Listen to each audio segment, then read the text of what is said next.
ಒಂದು ಗುಂಪ್ನವರು ಮಂಗಳ ಗ್ರಹಕ್ಕೆ ಬಂದು ಲ್ಯಾಂಡ್ ಆಗ್ತಾರೆ. ಇಲ್ಲಿ ನೋಡಿದ್ರೆ ಮನುಷ್ಯರು ಆರಾಮಾಗಿ ಉಸಿರಾಡಬಹುದು. ಸರಿ ಅಂತ ಇವ್ರು ಬಂದಿರುವಂತ ಕೆಲಸನೇ ಇವ್ರು ಮುಗಿಸೋದಕ್ಕೆ ಒಂದು ಟ್ರಕ್ ನಲ್ಲಿ ಹೋಗ್ತಿರ್ಬೇಕಾದ್ರೆ ಇವರ ಮುಂದ್ಗಡೆ ಒಂದು ದೊಡ್ಡ ಅಲೆ ಕಾಣಿಸ್ಕೊಳ್ಳುತ್ತೆ. ಇದು ಯಾವುದೇ ತರದ ಸಮುದ್ರದ ಅಲೆ ಅಲ್ಲ. ಹಾಗಿದ್ರೆ ಆ ಅಲೆ ಏನು? ಇವರು ಏನಕ್ಕೆ ಮಂಗಳ ಗ್ರಹಕ್ಕೋಸ್ಕರ ಬಂದಿದ್ದಾರೆ? ಹಾಗೆ ಇವರು ಇಲ್ಲಿಂದ ಹೋಗ್ಬೇಕು ಅಂತಂದ್ರೆ ತುಂಬಾ ಮಿಸ್ಟರಿಗಳನ್ನು ಸಾಲ್ವ್ ಮಾಡ್ಬೇಕು. ಅದೆಲ್ಲಾನು ನೀವು ತಿಳ್ಕೋಬೇಕು ಅಂತಂದ್ರೆ ಮೂವಿನ ನನ್ನ ಜೊತೆ ಕೊನೆವರೆಗೂ ನೋಡ್ಬೇಕು. ಅಂದಂಗೆ ಮೂವಿ ಹೆಸರು ಟೆರಾಫಾರ್ಮರ್ಸ್ ಅಂತ.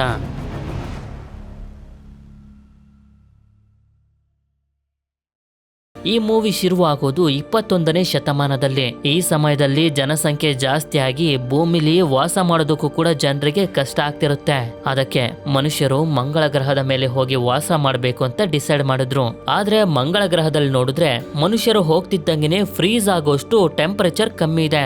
ಆದ್ರಿಂದ ಭೂಮಿಲಿರುವಂತ ಸೈಂಟಿಸ್ಟ್ ಗಳೆಲ್ಲ ಸೇರಿ ಮಾಸ್ ಅನ್ನು ಕಪ್ಪು ಕಲರ್ ಲಿಕ್ವಿಡ್ ಅನ್ನ ಮಂಗಳ ಗ್ರಹದ ಮೇಲೆಲ್ಲ ಹರಡ್ಸೋದಕ್ಕೆ ಕಳಿಸ್ತಾರೆ. ಯಾಕೆ ಅಂತಂದ್ರೆ ಈ ಮಾಸ್ ಲಿಕ್ವಿಡ್ ಕಪ್ಪು ಕಲರ್ ಇರೋದ್ರಿಂದ ಮಂಗಳ ಗ್ರಹದ ಮೇಲೆ ಸೂರ್ಯನ ಕಿರಣಗಳನ್ನ ಜಾಸ್ತಿ ಅಟ್ರಾಕ್ಟ್ ಮಾಡ್ತವೆ. ಆಗ ಮಂಗಳ ಗ್ರಹನು ಕೂಡ ಭೂಮಿ ರೀತಿ ಕನ್ವರ್ಟ್ ಆಗುತ್ತೆ ಅಂತ. ಆದ್ರೆ ಈ ಮಾಸ್ ಲಿಕ್ವಿಡ್ ಅನ್ನ ಮಂಗಳ ಗ್ರಹದ ಮೇಲೆಲ್ಲ ಹರಡ್ಸೋದಕ್ಕೆ ಮನುಷ್ಯರ ಕೈಲಿ ಸಾಧ್ಯ ಇಲ್ಲ. ಇದರಿಂದ ಸೈಂಟಿಸ್ಟ್ ಗಳು ಮಾಸ್ ಲಿಕ್ವಿಡ್ ನ ಜೊತೆ ಕೋಟ್ಯಾಂತರ ಜಿರಳೆಗಳನ್ನು ಕೂಡ ಮಂಗಳ ಗ್ರಹದ ಮೇಲೆ ಕಳಿಸ್ತಾರೆ. ಯಾಕೆ ಅಂತಂದ್ರೆ ಈ ಜಿರಳೆಗಳು ಎಂತದ್ದೇ ಕಷ್ಟದ ಪರಿಸ್ಥಿತಿ ಇರ್ಲಿ ಆ ಜಾಗಕ್ಕೆ ಹೊಂದ್ಕೊಂಡು ಜೀವನ ಮಾಡೋದನ್ನ ಕಲ್ತ್ಕೊಬಿಡ್ತವೆ. ಕಾಲ ಕಳಿತಾ ಜಿರಳೆಗಳು ಮಾಸ್ ಲಿಕ್ವಿಡ್ ಅನ್ನ ಇಡೀ ಮಂಗಳ ಗ್ರಹದ ಮೇಲೆಲ್ಲ ಹರಡಿಸ್ತವೆ ಅಂತಾನೆ ಈ ರೀತಿ ಕೋಟ್ಯಾಂತರ ಜಿರಳೆಗಳನ್ನ ಬಿಡ್ತಾರೆ. ನಂತರ ಸೀನ್ ಇಲ್ಲಿಂದ 500 ವರ್ಷಗಳ ಕಾಲ ಮುಂದಕ್ಕೆ ಅಂದ್ರೆ 26ನೇ ಶತಮಾನಕ್ಕೆ ಬರುತ್ತೆ. ಈಗ ಭೂಮಿಯ ಸ್ಥಿತಿ ಸ್ವಲ್ಪನೂ ಸರಿ ಇರೋದಿಲ್ಲ. ಪಾಪ್ಯುಲೇಷನ್ ಇನ್ನೂ ಕೂಡ ಜಾಸ್ತಿ ಆಗಿ ತಿನ್ನೋದಕ್ಕೂ ಊಟ ಇರೋದಿಲ್ಲ. ಊಟ ಅಂತ ಹುಳಗಳನ್ನೆಲ್ಲ ತಿಂತಿರ್ತಾರೆ. ಅಂದಂಗೆ ಇದು 2597ನೇ ಇಸ್ವಿ ಜಪಾನ್. ಇಲ್ಲಿ ಒಬ್ಬ ಹುಡುಗ ಹಾಗೆ ಹುಡುಗಿ ಪೊಲೀಸರಿಂದ ತಪ್ಪಿಸ್ಕೊಂಡು ಹೋಗ್ತಿರ್ತಾರೆ. ಪೊಲೀಸರಂತೂ ಇವರನ್ನ ಬಿಡೋದಕ್ಕೆ ರೆಡಿ ಆಗಿರೋದಿಲ್ಲ. ಇದರಿಂದ ಚೇಸ್ ಮಾಡ್ಕೊಂಡು ಬಂದು ಒಂದು ಜಾಗದಲ್ಲಿ ಹಿಡಿದು ಬಿಡ್ತಾರೆ. ಆಗ ಈ ಜಾಗಕ್ಕೆ ತುಂಬಾ ಅಡ್ವಾನ್ಸ್ ಆಗಿರುವಂತ ಒಂದು ವೆಹಿಕಲ್ ಬರುತ್ತೆ. ಈ ವೆಹಿಕಲ್ ನ ಒಳಗಡೆ ಸೈಂಟಿಸ್ಟ್ ಆಗಿ ಬಿಸ್ನೆಸ್ ಮ್ಯಾನ್ ಆಗಿರುವಂತ ಪ್ರೊಫೆಸರ್ ಹೋಂಡಾ ಇರ್ತಾನೆ. ಆಕ್ಚುಲಿ ಇವನು ಮಂಗಳ ಗ್ರಹದ ಮೇಲೆ ರಿಸರ್ಚ್ ಅನ್ನ ಮಾಡ್ತಿದ್ದಾನೆ. ಅದಕ್ಕೆ ಹೊರಗಡೆ ಬಂದು ಇವರಿಬ್ರಿಗೂ ಹೇಳ್ತಾನೆ, ಪೊಲೀಸರು ನಿಮ್ಮನ್ನ ಅರೆಸ್ಟ್ ಮಾಡಬಾರದು ಅಂತಂದ್ರೆ ನಿಮ್ಗೋಸ್ಕರ ನನ್ನ ಹತ್ರ ಒಂದು ಆಫರ್ ಇದೆ ಅಂತ. ಅಂದಂಗೆ ಈ ಹುಡುಗನ ಹೆಸರು ಕೊಮಾಚಿ, ಹುಡುಗಿ ಹೆಸರು ನನೋವಾ. ಇದಾದ್ಮೇಲೆ ಸೀನ್ 2 ವರ್ಷಗಳ ಕಾಲ ಮುಂದಕ್ಕೆ ಬಂದಾಗ ಒಂದು ಸ್ಪೇಸ್ ಶಿಪ್ ಮಂಗಳ ಗ್ರಹದ ಕಡೆಗೆ ಬರ್ತಿರುತ್ತೆ. ಇಷ್ಟೊತ್ತಿಗೆ ಮಂಗಳ ಗ್ರಹ ಭೂಮಿ ರೀತಿ ಕನ್ವರ್ಟ್ ಆಗ್ಬಿಟ್ಟಿರುತ್ತೆ. ಸ್ಪೇಸ್ ಶಿಪ್ ನ ಒಳಗಡೆ ನೋಡಿದ್ರೆ ನಾವಾಗ್ಲೇ ನೋಡಿದಂತ ನನೋವಾ ಹಾಗೆ ಕೊಮಾಚಿ ಜೊತೆಗೆ ಫೈಟಿಂಗ್ ಮಾಡೋದಕ್ಕೆ ಇಷ್ಟ ಇರುವಂತ ಜಿನ್ ಅನ್ನೋ ಒಬ್ಬ ವ್ಯಕ್ತಿನ ತೋರಿಸ್ತಾರೆ. ಹಾಗೆ ಇವನ ಹೆಸರು ಇಚಿರೋ, ಇವನೊಬ್ಬ ಹ್ಯಾಕರ್. ಇವನ ಹೆಸರು ಲೀ ಅಂತ, ಇವನೊಬ್ಬ ಆತಂಕವಾದಿ. ಇದಾದ್ಮೇಲೆ ಇವನು ಸೀರಿಯಲ್ ಕಿಲ್ಲರ್ ಆಗಿರುವಂತ ಶುಂಜಿ, ಹಾಗೆ ಇವಳು ಒಸಾಮಾ, ಹಾಗೆ ಒಬ್ಬಾರಿ. ಹಾಗೆ ಈ ಇಬ್ರು ವ್ಯಕ್ತಿಗಳು ಯಕೂಜಾ ಅನ್ನೋ ಒಂದು ಗ್ಯಾಂಗ್ ಗೆ ಸೇರಿರೋರು. ಅದಾದ್ಮೇಲೆ ಇವಳು ಮೊರಿಕಿ ಅಂತ. ಇಲ್ಲಿ ನಮ್ಗೆ ಒಂದು ವಿಷಯ ಮಾತ್ರ ಗೊತ್ತಾಗುತ್ತೆ, ಈ ಸ್ಪೇಸ್ ಶಿಪ್ ನಲ್ಲಿ ಇರೋರು ಯಾರು ಆಸ್ಟ್ರೋನಾಟ್ಸ್ ಗಳಲ್ಲ, ಬದಲಾಗಿ ಕ್ರಿಮಿನಲ್ಸ್ ಗಳು ಹಾಗೆ ದುಡ್ಡಿನ ಅವಶ್ಯಕತೆ ತುಂಬಾ ಇರೋರು. ಅದೇ ಸಮಯಕ್ಕೆ ಶಿಪ್ ನ ಕ್ಯಾಪ್ಟನ್ ಆಗಿರುವಂತ ಡೋಜಿಮಾ ಹಾಗೆ ಮಾರಿಯಾ ಕೂಡ ಬರ್ತಾರೆ. ಹೇಳ್ಬೇಕು ಅಂತಂದ್ರೆ ಇವರು ಮಂಗಳ ಗ್ರಹಕ್ಕೆ ಬಂದು ರೀಚ್ ಆಗಿದ್ದಾರೆ, ಹಾಗೆ ಲ್ಯಾಂಡ್ ಕೂಡ ಮಾಡ್ತಾರೆ. ನೋಡಿದ್ರೆ ಮಂಗಳ ಗ್ರಹನು ಕೂಡ ಭೂಮಿ ರೀತಿನೇ ಕನ್ವರ್ಟ್ ಆಗೋಗಿದೆ. ಇದೆಲ್ಲ ಸಾಧ್ಯ ಆಗಿರೋದು ಮಾಸ್ ಲಿಕ್ವಿಡ್ ಹಾಗೆ ಜಿರಳೆಗಳಿಂದ, ಅಂದ್ರೆ ಕಾಕ್ರೋಚಸ್ ಗಳಿಂದ. ಇದೇ ಸಮಯದಲ್ಲಿ ಸೀನ್ ಫ್ಲಾಶ್ ಬ್ಯಾಕ್ ಗೆ ಬರುತ್ತೆ. ಆಗ್ಲೇ ಪ್ರೊಫೆಸರ್ ಹೋಂಡಾ ಕೊಮಿಚಿ ಹಾಗೆ ನೊನೋವಾಗೆ ಹೇಳ್ತಿದ್ನಲ್ಲ ಒಂದು ಆಫರ್ ಇದೆ ಅಂತ. ಆ ಆಫರ್ ಏನು ಅಂತಂದ್ರೆ ಮಂಗಳ ಗ್ರಹದ ಮೇಲೆ ಮಾಸ್ ಲಿಕ್ವಿಡ್ ಅನ್ನ ಹಾಗೆ ಜಿರಳೆಗಳನ್ನ ಕಳಿಸಿ 500 ವರ್ಷಗಳು ಕಳೆದೋಗಿದಾವೆ. ಈಗ ಮಂಗಳ ಗ್ರಹ ಭೂಮಿ ರೀತಿ ಕನ್ವರ್ಟ್ ಆಗಿದೆ. ಮನುಷ್ಯರು ಈಗ ಹೋಗಿ ಅಲ್ಲಿರ್ಬೋದು, ಆದ್ರೆ ಅಲ್ಲೀಗ ತುಂಬಾ ಕಾಕ್ರೋಚಸ್ ಗಳು ಇದಾವೆ. ಅಷ್ಟೊಂದು ಇದ್ರೆ ಮನುಷ್ಯರು ವಾಸ ಮಾಡೋದಕ್ಕಾಗೋದಿಲ್ಲ. ಆದ್ರಿಂದ ನಿಮ್ಮಿಬ್ಬರ ಜೊತೆ ಒಂದು ದೊಡ್ಡ ಟೀಮ್ ಕೂಡ ಬರುತ್ತೆ. ನೀವೆಲ್ರೂ ಹೋಗಿ ಮಂಗಳ ಗ್ರಹದಲ್ಲಿರುವಂತ ಕಾಕ್ರೋಚಸ್ ಗಳನ್ನ ನಾಶ ಮಾಡ್ಬೇಕು. ಆ ರೀತಿ ಮಾಡಿದ್ರೆ ನೀವು ಕೇಳದಷ್ಟು ದುಡ್ಡನ್ನು ಕೊಡ್ತೀವಿ, ಪೊಲೀಸರು ಕೂಡ ನಿಮ್ಮನ್ನ ಅರೆಸ್ಟ್ ಮಾಡೋದಿಲ್ಲ ಅಂತ ಹೇಳ್ತಾ ಇರ್ತಾನೆ. ಮೊದ್ಲು ಯಾಕೋ ಇದೆಲ್ಲ ಸರಿ ಇಲ್ಲ ಅಂತ ಅನ್ಸಿ ಕೊಮಾಚಿ ಒಪ್ಕೊಳ್ಳೋದಿಲ್ಲ. ಆದ್ರೆ ನೊನೋವಾ ತುಂಬಾ ದುಡ್ಡು ಸಿಗುತ್ತೆ, ಮುಂದೆ ಒಂದು ಒಳ್ಳೆ ಜೀವನ ಮಾಡಬಹುದು ಅಂತ ಒಪ್ಕೊಂಡು ಕಾಂಟ್ರಾಕ್ಟ್ ಗೆ ಸೈನ್ ಮಾಡ್ಬಿಡ್ತಾಳೆ. ಏನೇನ್ ಮಾಡೋದು ಅಂತ ಕೊಮಾಚಿ ಕೂಡ ಸೈನ್ ಮಾಡ್ಬಿಡ್ತಾನೆ. ನಂತರ ಸೀನ್ ಪ್ರೆಸೆಂಟ್ ಆಗಿ ಬಂದಾಗ ಒಂದು ಡಿವೈಸ್ ಅನ್ನ ಹೊರಗಡೆ ಕಳಿಸ್ತಾರೆ. ಇದು ಜಿರಳೆಗಳನ್ನ ಸಾಯಿಸುವಂತ ಸ್ಪ್ರೇ ಹೊಡಿತಿರುತ್ತೆ. ಇದಾದ್ಮೇಲೆ ಹೊರಗಡೆ ಏನಾದ್ರೂ ಕಾಕ್ರೋಚಸ್ ಗಳು ಕಾಣಿಸ್ತಾವ, ಹುಡ್ಕೊಂಡ್ ಬನ್ನಿ ಅಂತ ಕ್ಯಾಪ್ಟನ್ ಎಲ್ಲರನ್ನೂ ಇಬ್ಬಿಬ್ರು ಟೀಮ್ ಅನ್ನಾಗಿ ಮಾಡಿ ಕಳಿಸ್ತಾನೆ. ಆದ್ರೆ ನಂತರ ಒಂದು ಡ್ರೋನ್ ನ ಸಹಾಯದಿಂದ ಈ ಗ್ರಹದಲ್ಲಿ ಮೊದ್ಲಿಂದಾನೇ ಇರುವಂತ ಬಗ್ಸ್ 1 ಅನ್ನೋ ಸ್ಪೇಸ್ ಶಿಪ್ ಅನ್ನ ಹುಡುಕಿ ಕ್ಯಾಪ್ಟನ್ ಈ ವಿಷಯನ ಡೈರೆಕ್ಟ್ ಆಗಿ ಪ್ರೊಫೆಸರ್ ಹೋಂಡಾಗೆ ಹೇಳ್ತಾನೆ. ಆಕ್ಚುಲಿ ನಾವು ಇಷ್ಟೊತ್ವರೆಗೂ ನೋಡಿದ್ವಲ್ಲ, ಕ್ಯಾಪ್ಟನ್ ಜೊತೆ ಕ್ರಿಮಿನಲ್ಸ್ ಗಳೆಲ್ಲ ಆಸ್ಟ್ರೋನಾಟ್ ಆಗಿ ಮಂಗಳ ಮಂಗಳ ಗ್ರಹದ ಮೇಲೆ ಬಂದಿರೋದನ್ನ. ಇವರು ಈ ರೀತಿ ಬರೋದಕ್ಕಿಂತ ಮುಂಚೆನೆ ಪ್ರೊಫೆಸರ್ ಹೋಂಡಾ ಈ ಬಗ್ಸ್ 1 ಅನ್ನೋ ಸ್ಪೇಸ್ ಶಿಪ್ ಅನ್ನ ಮಂಗಳ ಗ್ರಹದ ಮೇಲೆ ಕಳಿಸಿದ್ದ. ಆದ್ರೆ ಇಲ್ಲಿ ಏನೋ ಒಂದು ಹೆಚ್ಚು ಕಡಿಮೆ ಆಗಿದೆ. ಈ ವಿಷಯನ ಕ್ಯಾಪ್ಟನ್ ಹಾಗೆ ಪ್ರೊಫೆಸರ್ ಹೋಂಡಾ ಮಿಕ್ತವರಿಂದ ಮುಚ್ಚಿಟ್ಟಿದ್ದಾರೆ. ನಂತರ ಕೊಮಿಚಿ ಹಾಗೆ ನೊನೋವಾ ಕಾಕ್ರೋಚಸ್ ಗಳನ್ನ ಹುಡುಕ್ತಾ ಮಾತಾಡ್ಕೊಂಡು ಹೋಗ್ತಾ ಇರ್ತಾರೆ. ಇವರು ಮಾತಾಡ್ತಿರೋದ್ರಿಂದ ನಮ್ಗೆ ಗೊತ್ತಾಗುತ್ತೆ ಇವರಿಬ್ರು ಚಿಕ್ಕ ವಯಸ್ಸಿಂದನೂ ತುಂಬಾ ಕ್ಲೋಸ್ ಫ್ರೆಂಡ್ಸ್ ಗಳು. ಹಾಗೆ ಇವರಿಬ್ರು ಅನಾಥರು. ಭೂಮಿಲಿ ಈಗ ಇವರಿಬ್ರಿಗೆ ಒಬ್ಬರನ್ನ ಒಬ್ರು ಬಿಟ್ರೆ ಇನ್ಯಾರು ಇಲ್ಲ ಅಂತ. ಮತ್ತೊಂದ್ ಕಡೆ ಜಿನ್ ಮತ್ತೆ ಒಬ್ಬರಿಗೆ ಕಾಕ್ರೋಚಸ್ ಗಳು ಸಿಕ್ತಿರೋದಿಲ್ಲ. ಆದ್ರೆ ಒಂದು ಜಾಗದಲ್ಲಿ ಒಂದಷ್ಟು ಮಾನ್ಸ್ಟರ್ಸ್ ಗಳು ಇವರಿಗೆ ಕಾಣಿಸ್ಬಿಡ್ತವೆ. ಅದಕ್ಕೆ ಬಚ್ಚಿಟ್ಕೊಳ್ತಾರೆ. ಈ ಕಡೆ ಕೊಮೋಚಿ ಹಾಗೆ ನೊನೋವಾಗೂ ಕೂಡ ಒಂದು ಮಾನ್ಸ್ಟರ್ ಕಾಣಿಸ್ಬಿಡುತ್ತೆ. ಇದು ಏನಕ್ಕಿದು ಇಲ್ಲಿದೆ ಅಂತ ನೊನೋವಾ ಸ್ವಲ್ಪ ಜಾಸ್ತಿ ಮಾತಾಡ್ಬಿಡ್ತಾಳೆ. ಆದ್ರಿಂದ ಅದು ಬಂದು ಇವಳ ಕತ್ತನ್ನ ಮುರಿದು ಬಿಡುತ್ತೆ. ಇವನು ಹೆದರ್ಕೊಳ್ತಿರ್ತಾನೆ. ಆದ್ರೆ ಅದು ಏನು ಮಾಡದೆ ಹೊಟ್ಟೋಗುತ್ತೆ. ನೊನೋವಾ ಕತ್ತನ್ನ ಮುರಿದಿರೋದ್ರಿಂದ ಇವಳು ಸತ್ತೋಗ್ತಾಳೆ. ಹಾಗೆ ಮೊರಿಕಿನೂ ಕೂಡ ಆ ಮಾನ್ಸ್ಟರ್ಸ್ ಗಳು ಸಾಯಿಸ್ಬಿಟ್ಟಿರ್ತವೆ. ನಂತರ ನೊನೋವನ ಸ್ಪೇಸ್ ಶಿಪ್ ಗೆ ಕರ್ಕೊಂಡ್ ಬಂದು ಮಲಗಿಸಿ ಆ ಮಾನ್ಸ್ಟರ್ಸ್ ಗಳು ಏನು ಅಂತ ಕ್ಯಾಪ್ಟನ್ ನ ಕೇಳೋದಕ್ಕೆ ಬಂದಾಗ್ಲೇ ಎಲ್ಲರಿಗೂ ಗೊತ್ತಾಗೋದು. ಆ ಮಾನ್ಸ್ಟರ್ಸ್ ಗಳು ಬೇರೆ ಏನು ಅಲ್ಲ, 500 ವರ್ಷಗಳ ಹಿಂದೆ ಮಂಗಳ ಗ್ರಹದ ಮೇಲೆ ಮಾಸ್ ನ ಜೊತೆ ಕಳಿಸಿದ್ರಲ್ಲ ಕಾಕ್ರೋಚಸ್ ಗಳು, ಅವುಗಳು ಇಲ್ಲಿನ ವಾತಾವರಣಕ್ಕೆ ಅಡ್ಜಸ್ಟ್ ಆಗಿ ಈ ರೀತಿ ಮಾನ್ಸ್ಟರ್ ಆಗಿ ಇವಾಲ್ವ್ ಆಗ್ಬಿಟ್ಟಿರ್ತವೆ. ಅಂದ್ರೆ ಕನ್ವರ್ಟ್ ಆಗ್ಬಿಟ್ಟಿರ್ತವೆ. ಆಗ ಪ್ರೊಫೆಸರ್ ಹೋಂಡಾ ಹೋಲೋಗ್ರಾಮ್ ಟೆಕ್ನಾಲಜಿಯಿಂದ ಇವರನ್ನ ಕಾಂಟ್ಯಾಕ್ಟ್ ಮಾಡಿದಾಗ ಎಲ್ಲರೂ ಕೋಪ ಮಾಡ್ಕೊಂಡಿರ್ತಾರೆ. ಆ ಮಾನ್ಸ್ಟರ್ಸ್ ಗಳ ಬಗ್ಗೆ ಹೇಳಿದ್ರೆ ನಮ್ಮನ್ನ ಇಲ್ಲಿಗೆ ಕಳಿಸಿದ್ದಾರೆ ಅಂತ. ಆಗ ಇವನು ಕೂಡ ಹೇಳ್ತಿರ್ತಾನೆ, ನೀವು ಸೈನ್ ಮಾಡಿದಂತ ಕಾಂಟ್ರಾಕ್ಟ್ ನಲ್ಲೇ ಇದನ್ನೆಲ್ಲಾನು ನಾವು ಹೇಳಿದೀವಿ. ದುಡ್ಡಿಗೋಸ್ಕರ ಅದನ್ನ ಓದ್ದೇನೆ ನೀವು ಸೈನ್ ಮಾಡಿದೀರಾ, ಅದಕ್ಕೋಸ್ಕರ ನಾನೇನ್ ಮಾಡೋದಕ್ಕಾಗುತ್ತೆ ಅಂತ ಮತ್ತೊಂದು ವಿಷಯನೂ ಕೂಡ ಹೇಳ್ತಾನೆ. ಆಕ್ಚುಲಿ ಮಂಗಳ ಗ್ರಹಕ್ಕೆ ಬರೋದಕ್ಕಿಂತ ಮುಂಚೆನೆ ಇವರೆಲ್ಲರಿಗೂ ಒಂದೊಂದು ಆಪರೇಷನ್ ನ ಮಾಡಿದ್ದಾರೆ. ಆ ಆಪರೇಷನ್ ನಲ್ಲಿ ನಾವು ವಿಶೇಷವಾಗಿರುವಂತ ಹುಳಗಳ DNA ನ ನಿಮ್ಮ ಬಾಡಿ ಒಳಗಡೆ ಸೇರ್ಸಿದೀವಿ. ಈಗ ನಿಮ್ಮ ಬಾಡಿ ಒಳಗಡೆ ಸೂಪರ್ ಪವರ್ಸ್ ಗಳು ಇದಾವೆ. ಆ ಪವರ್ಸ್ ಗಳನ್ನ ಯೂಸ್ ಮಾಡ್ಕೊಂಡು ಹೋಗಿರೋ ಕೆಲಸನ ಮುಗಿಸ್ಕೊಂಡು ಬನ್ನಿ ಅಂತ ಹೇಳಿ ಹೊಟ್ಟೋಗ್ತಾನೆ.